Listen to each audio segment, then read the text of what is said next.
시청해주신 여러분, 2주 만입니다. 여러분 연휴 잘 보내셨습니까? 네, 본격적인 수업으로 들어가 보도록 하겠습니다. 오늘 배울 주제는 고대 국가의 지배 체제입니다. 그 중에서도 고대 국가의 통치 체제는 어떠하였을까? 이 주제를 가지고 오늘 수업을 본격적으로 해 나갈 텐데요. 여러분, 고대 국가를 배우기 전에 이미 우리는 이전 수업 시간에 여러 나라들의 등장을 배웠습니다. 청동기 시대 최초의 우리 민족의 국가 고조선도 있었고요. 초기 철기 시대 때 또 등장한 우리 민족의 국가들, 부여, 고구려, 옥저, 동해, 삼한과 같은 여러 초기 국가들을 배웠습니다. 이번 시간 배우게 될 이 고대 국가는 그 이전의 국가와는 전혀 다른 어떤 특징을 가진 나라라는 뜻인데요. 이 고대 국가의 대표적인 나라들로는 여러분 잘 알고 있는 고구려, 백제, 신라, 이 세 나라를 우리는 우리 민족의 최초로 등장한 이 고대 국가라고 그렇게 부여하고 있습니다. 여러분, 이 시대 때 또 하나의 국가가 있는데 바로 백제와 신라 사이에 있는 가야였습니다. 하지만 가야는 이 고대 국가에 들어가지 못하고 초기 국가 형태에서 멸망하고 말게 됩니다. 그래서 이제 본격적인 수업으로 들어가면서 이 나라들이 어떻게 고대 국가로 나아가게 되는지 이 부분들을 한번 배워볼 수 있도록 하겠습니다. 예, 교과서는 16에서 18페이지입니다. 여러분, 고대 국가의 통치 체제는 어떠하였을까라는 주제가 보이죠? 한번 읽어보십시오. 잠시 시간을 주시고 여기 일시정지 누르시고 한번 읽어보시면 좋을 것 같습니다. 네, 다 읽어보셨죠? 그러면 오늘 배우게 될 이 수업 목표를 한번 보도록 하겠습니다. 삼국이 고대 국가로 발전하는 과정에서 나타난 특징을 파악할 수 있다. 가야가 고대 국가로 성장하지 못한 이유를 말할 수 있다. 오늘의 주제는 크게 두 개로 나눠집니다. 고대 국가로 발전한 삼국, 그 삼국이 가지고 있는 특징들이 무엇인지 여러분들은 이번 시간을 통해서 배우게 될 거고요. 그 시대에 같이 성장했지만 고대 국가로 발전하지 못하고 멸망해버린 이 가야는 왜 고대 국가로 성장하지 못했을까? 그 이유를 여러분들은 배우게 되실 겁니다. 네. 첫 번째 소주제를 보시면 중앙 집권적 영역 국가의 성립이라고 되어 있습니다. 고대 국가의 첫 번째 특징이라고 한다면 바로 이 중앙 집권적 영역 국가이다라고 볼 수 있는데요. 이 말의 뜻은 모든 국가의 권력이 중앙으로 집중되어 있다는 뜻이고요. 영역 국가란 말은 이전까지는 지역 단위의 어떤 작은 소국가들이 있었다면 이 고대 국가는 그런 지역들을 하나로 통합해서 그 모든 지역에 국가의 영향력이 이렇게 펼쳐지는 그런 국가가 성립했음을 의미합니다. 그렇다면 어떻게 이런 고대 국가의 모습이 나타나는가 한번 그 국가의 발전 단계를 한번 살펴보도록 하겠습니다. 첫 번째 보시면 여러분 우리가 최초로 출현하는 국가의 모습입니다. 뭡니까? 거의 부족사회. 그 부족사회가 하나의 국가가 되는 겁니다. 그래서 그 부족의 부족장이 국가의 지도자가 되는 거죠. 그렇게 해서 이 족장들이 각각의 부족을 하나의 나라로 다스리고 있는 그런 형태를 띠는 국가를 우리는 군장국가라고 부릅니다.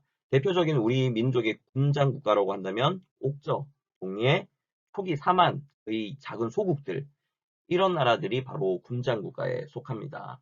이 군장국가에서 한 단계 발전한 국가 형태가 바로 연맹체 국가입니다. 어떻습니까? 요 부족 족장들이 주변에 있는 임금 부족들이 서로 같은 말, 같은 언어, 같은 관습, 그 다음에 그 비슷한 어떤 가치관 이런 것들을 가지고 있는 부족들이 하나로 연맹을 해서 연맹체를 구성해서 조금 더 큰 형태의 국가를 형성하게 된 그런 단계인데요. 이 단계로 대표적인 이 단계의 우리 민족의 국가로는 부여, 고구려, 신라, 가야와 같은 나라들을 들 수 있습니다.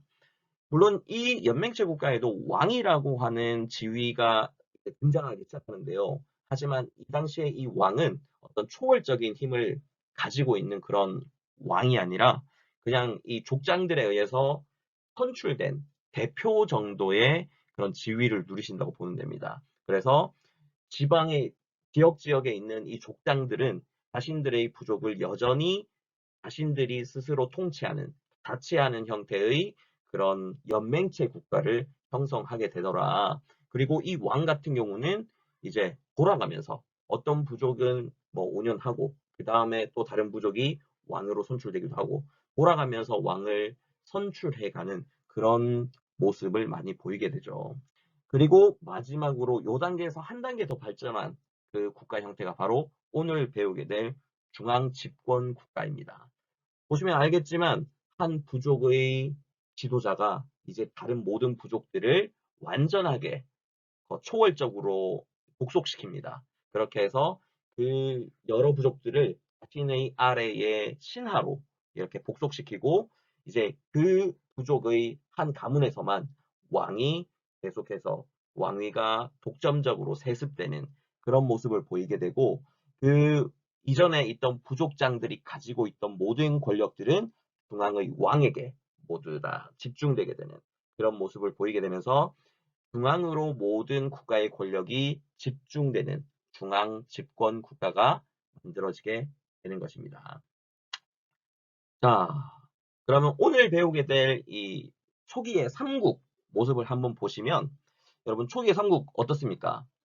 당연히 처음부터 바로 이런 중앙 집권 국가로 발전하지 못합니다. 처음에는 연맹체 국가 단계. 그래서 고구려와 백제는 오부족이죠. 그리고 신라는 육부족의 연맹체 중심으로 성장을 하게 됩니다. 성장을 하다가 여러분 보시면 알겠지만 각부 대표가 자기 지역을 통치하는 그래서 독자성이 굉장히 강한 연맹체 국가의 모습을 보이더라. 그리고 국왕은 아까 전에도 연맹제 국가의 특징을 설명했을 때 이 국왕은 뭐 큰 나라와 나라, 그러니까 이웃 나라와 어떤 외교를 하거나 무역을 하거나 또는 전쟁을 할 때 이런 군사 활동을 주도하는 역할을 담당하고요. 그리고 국가의 중요 정책은 이 부족장들이 다 같이 모여서 협의하는 부족회의가 있습니다. 이 부족회의를 통해서 국가의 중요 정책을 결정하는 모습을 보이더라. 초기의 삼국의 형태는 여전히 연맹국가 단계임을 여러분들은 잘 아시면 되겠습니다.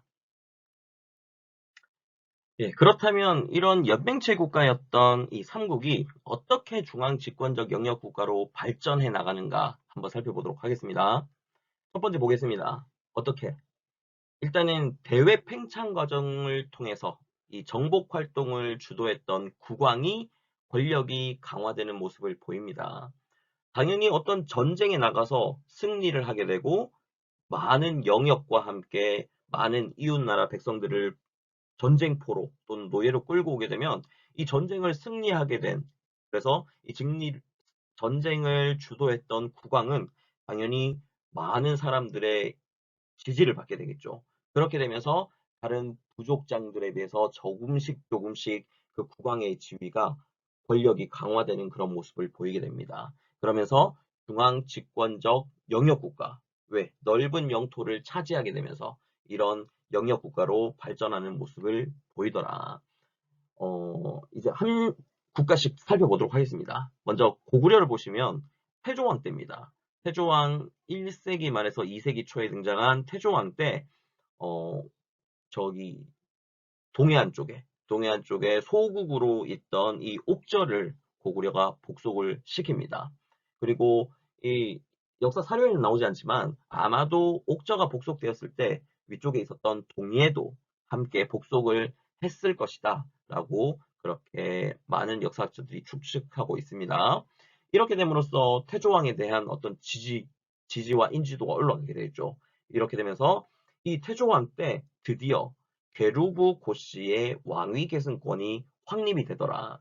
이전까지는 여러분 괴루부족뿐만 아니라 다른 부족에서도 왕위에 올라오는 그런 일들이 있었는데 이 태조왕 이후부터는 모든 왕은 이 괴루부 고씨 5부족 중에서도 중앙에 있는 괴루부에서만 그리고 고씨에서만 왕위가 독점적으로 세습되는 모습을 보이더라.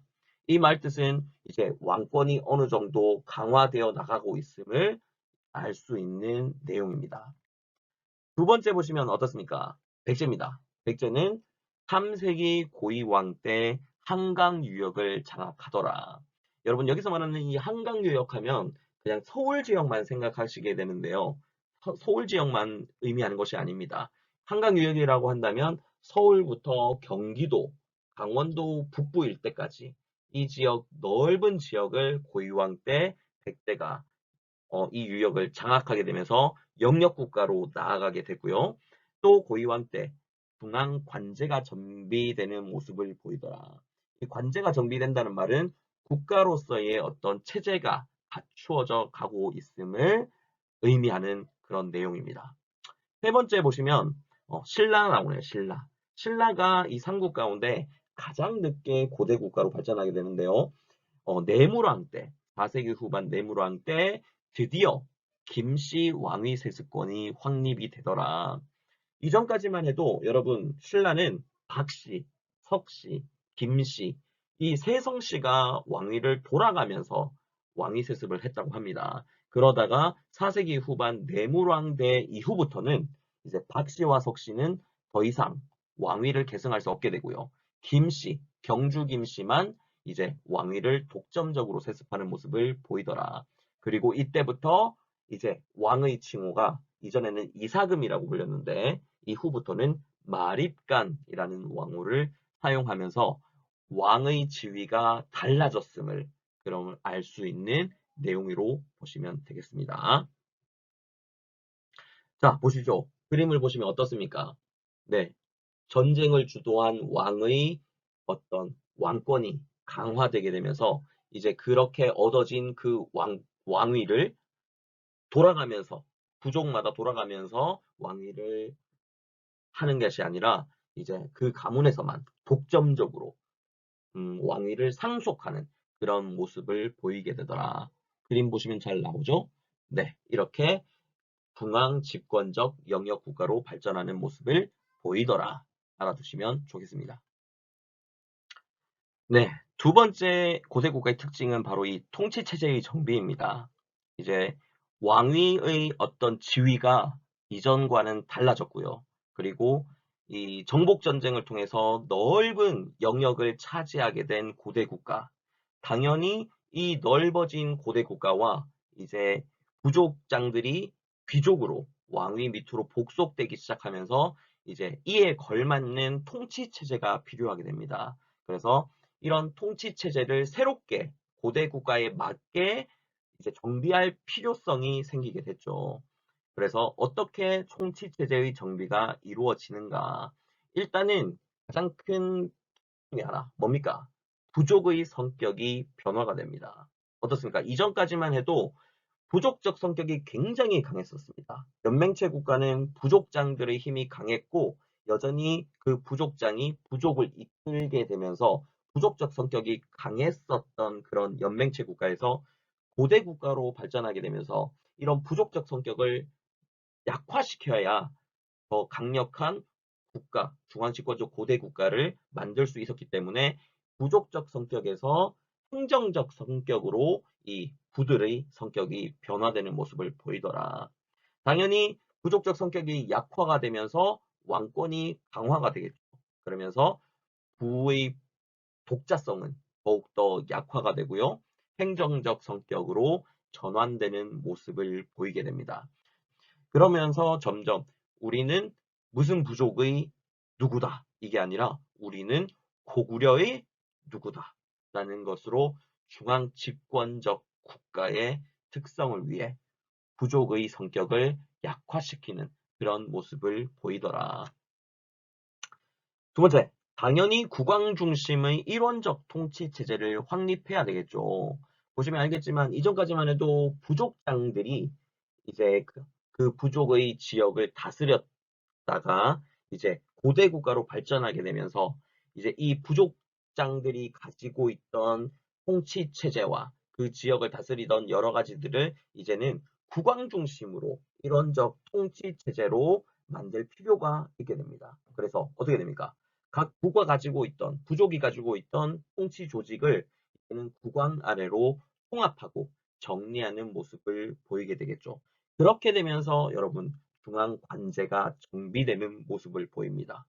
각부의 부족장 세력들은 이제 부족장이 아니라 중앙으로 올라와서 왕 아래의 신하로서 중앙 귀족화하는 모습을 보이게 되고요. 그렇게 되면서 이들의 서열을 정하는, 그렇게 해서 관등제와 또 그들에게 또 신하로서의 어떤 복장을 갖추게 하는 공복을 만들어서 이제 중앙 관제 정비를 통해서 국왕 중심의 일원적 통치 체제를 확립하더라라는 모습을 보시면 알게 되겠고요. 자, 보십시오. 어떻게 됩니까? 이런 식으로 관등제를 만들어서 서열을 정렬하고요.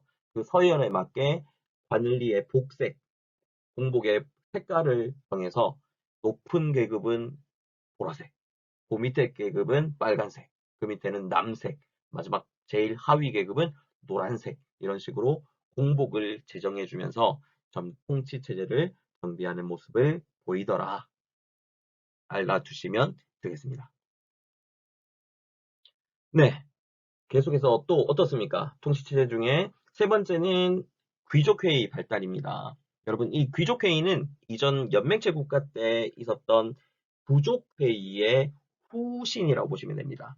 부족회의가 이제 중앙 집권적 고대 국가로 넘어오면서 귀족회의로 발전하더라. 그래서 고구려에는 제가회의, 백제에는 정사함회의, 그리고 신라는 화백회의라고 하는 귀족회의가 등장하더라. 물론 이 귀족회의체에서 결정되는 일들은 대부분 국가 중대사들을 이곳에서 결정을 합니다. 하지만 이 귀족회의들 역시도 국왕 아래에 있는 그런 의사결정기구라고 보시면 되겠습니다. 그리고 또 어떻습니까? 이제 지방행정 조직이 정비되는 모습을 보이더라. 일단은 중앙으로 모든 부족장들의 권력을 중앙으로 올렸습니다. 중앙으로 올려와서 살긴 하지만 여전히 지방에서는요. 그 국왕의 눈을 피해서 자신들의 권력을 여전히 가지고 있는 그런 세력들이 존재합니다. 그러다 보니 중앙에 있는 국왕은 이 지방을 통제하고 관리할 필요가 생기게 되죠. 그래서 이곳에는 행정적 행정관, 그러니까 행정지방관을 파견하기도 하지만 그들은 군사적 성격이 훨씬 더 강했다는 겁니다. 왜? 이 지방에서 중앙 왕실에 반하는 그런 세력들이 등장했을 경우에 그들을 진압해야 되고 그들을 통제해야 되기 때문에 이 군사적 성격이 강한 그런 지방관이 파견되더라. 그래서 주요 지역에 파견된 지방관들은 군사지휘관을 겸임하는 그런 역할을 담당하더라. 여전히 이때까지만 해도 이 행정조직이 완비되지는 못합니다. 그러다 보니까 여전히 말단 행정구역, 아주 작은 단위의 행정구역에는 여전히 그 지역의 세력과 토착 세력들이 실무를 담당하는 모습을 보이더라라는 것도 알아두시면 좋겠습니다. 네, 고대 국가의 이 세 번째 특징이죠. 세 번째 특징이라고 한다면 바로 율령반포와 불교공인을 들 수 있습니다. 율령반포, 율령이 무엇입니까? 바로 왕의 명령을 의미합니다. 왕의 명령 이전까지만 해도 아마 이전에는 부족장들에 의해서 아니면 그 지역에 내려오는 그런 관습법으로 어떤 지역이 다스려지고 통치되었다면 이제 국왕 중심의 중앙 집권 국가인 고대 국가가 돼버리면 이때부터는 모든 국가의 법은 누구에 의해서? 왕에 의해서 만들어집니다. 결국 뭐를 지켜라, 뭐뭐를 하라, 뭐뭐 하지 마라, 그리고 뭐뭐 하지 않으면 뭐 벌을 내리겠다, 뭐를 하면 상을 주겠다라고 하는 모든 통치 규범과 여러 가지 규칙들을 이제는 누가 만든다? 왕이 만들게 된다는 겁니다. 당연히 이전에 이런 관습법과 법을 만들던 부족장 세력들은 이제 더 이상은 자신들 마음대로 자의적인 어떤 법 집행을 하지 못하게 되겠죠. 그렇게 되고 이제 왕의 명령만 따르게 되죠. 그렇게 됨으로 인해서 왕권은 더욱더 강화가 됩니다. 이런 율령들은 이 변할 수 없도록, 변개하지 못하도록, 바꾸지 못하도록 어떤 책에다가 기록을 합니다. 그래서 이 책에다가 기록하는 법을 성문법이라고 부릅니다. 성문, 글자로 만든 법이라는 뜻이죠. 그래서 이런 성문법이 중앙에서 만들어서 지방 곳곳으로 보내어져서 이 법을 지키도록 하게 되면서 이제 그 국가는 왕에 의해서 만들어진 율령을 따르게 되고 그로 인해서 이 왕권은 더욱더 강화되는 모습을 보이더라. 두 번째, 불교. 여러분, 부처님 믿는 이 불교가 어떻게 고대 국가의 특징이라고 할 수 있을까? 보시면 알겠지만 국왕 중심의 통치 이념을 확립하는데 이 불교만큼 좋은 사상이 없었다고 합니다. 대표적인 불교의 사상 가운데 이 당시에 국왕들이 가장 좋아했던 사상, 바로 왕즉불 사상입니다. 왕즉불 사상, 뜻이 뭐냐? 왕이 곧 부처다. 이 말은 왕이 곧 신이다. 이 뜻이죠. 결국은 어떻습니까? 이전까지만 해도 여러분, 우리나라에 많은 신들이 있었습니다. 어떤 지역의 지역신들도 있었을 거고요. 그 부족의 부족 시조신들도 있었을 거고요. 여러 신들이 있었지만 이 신들보다 누가 더 크다? 네, 새롭게 들어온 이 부처가 이 만물을 지었다. 그러니까 부처가 다른 시조신이나 지역신보다 훨씬 더 큰 신이죠. 그런데 이 부처는 곧 누구다? 왕이다.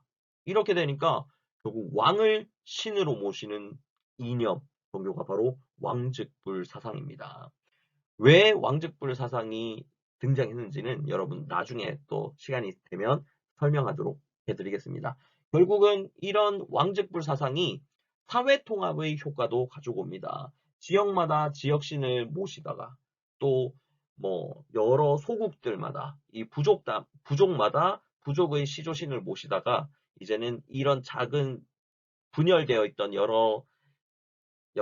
이런 분열되어 있던 사상을 이제 불교라고 하는 하나의 더 큰 종교로 이 국가 안에 있는 모든 지역민들을 통합하는 그런 효과를 가지고 오더라라는 것도 알아두시면 좋겠습니다. 여러분 보시면 이 율령반포와 불교 공인을 이룩했던 완성했던 왕들을 보시면요. 고구려는 4세기 후반 소수림왕 때 율령반포와 불교 공인이 이루어지더라. 백제는 율령반포에 대한 기록은 없습니다. 없고요. 침류왕 때 4세기 후반 침류왕 때 불교를 공인하더라. 그리고 신라는 어떻습니까? 법흥왕 때 6세기 때 율령반포와 불교 공인을 완성하더라라는 것까지 알아두시면 좋겠고요. 네, 살펴보시면 이런 모습들. 율령에 복종하지 않으면 사형에 처하겠다. 이게 바로 왕명입니다. 왕명. 그리고 왕이 곧 부처다. 이 말은 뭡니까? 그러니까 나를 따라라. 내가 곧 신이다. 그러니까 나 말고 다른 신들은 섬기지 마라. 뭐 이렇게 되겠죠. 그래서 이 율령반포와 불교 공인이 고대 국가를 확립하는데 굉장히 큰 역할을 담당하고 있었다라는 사실 알아두시면 좋겠습니다. 네, 영역이 커지고 이제 나라가 커지면서 지배하는 많은 백성들 인구도 많이 늘어났겠죠. 그렇게 되게 되면서 이 사회에 필요한 신분 제도도 만들어집니다. 어떻게 해요? 뭐 당연히 왕 아래의 귀족이 지배층을 이루었을 거고요. 그 아래 일반 평민들과 또 전쟁에서 끌고 온 노예들은 노예로 만들었겠죠. 그렇게 되면서 이 고대 국가는 굉장히 엄격한 신분 제도를 마련하게 됩니다. 그래서 이 신분 제도는 또 어떤 특징이 있는가? 개인의 사회적 신분은 자신이 속한 친족의 신분, 대대로 내려오는 친족의 신분으로 결정이 되더라는 것입니다. 보시면 지배층은 일반적으로 왕과 귀족을 지배층이라고 부르죠. 이 중에서 여러분 잘 보시면 대표적인 지배층, 신라는 지배층의 위계를 골품제라고 하는 신분제도로 정하더라 라는 거 알아두시면 되고요. 피지배층으로는 평민, 대부분의 농민들, 이들은 국가에다가 세금을 납부하게 되면서 지배받는 계층이라고 보시면 되고요. 가장 아래 천민, 바로 노비가 이 피지배층을 이루고 있다라고 보시면 되겠습니다. 보시면 방금 말했던 이 골품제가 이렇게 이루어져 있습니다. 가장 위쪽에 왕족을 성골, 그 다음에 귀족을 진골, 그리고 중간 관리 역할을 하고 있는 6, 5, 4등급 사두품, 6, 5, 4두품이 있고요. 평민 두품은 3에서 1두품을 아마 평민 두품으로 이렇게 신분제도를 만들어서 이 신분제도로 나라를 이제 이끌어 나가는 모습을 보이더라라는 사실 알아두시면 좋겠습니다. 네, 마지막입니다. 이렇게 삼국 고구려 백제 신라가 고대 국가로 이렇게 발전해 나가고 있을 당시에 이 한반도 남부 지역에 가야라고 하는 나라도 등장을 합니다. 물론 이 가야라는 나라가 변한이 이제 가야 연맹체로 바뀌게 되었죠. 물론 가야도 고대 국가로 발전할 수 있었을 텐데 왜 가야는 고대 국가로 발전하지 못하고 연맹체 국가 단계에서 멸망하고 말았는가 한번 살펴보도록 하겠습니다. 일단 여러분 3세기경에 등장하는 전기가야 연맹이라고 하는 그런 연맹체 국가가 등장합니다.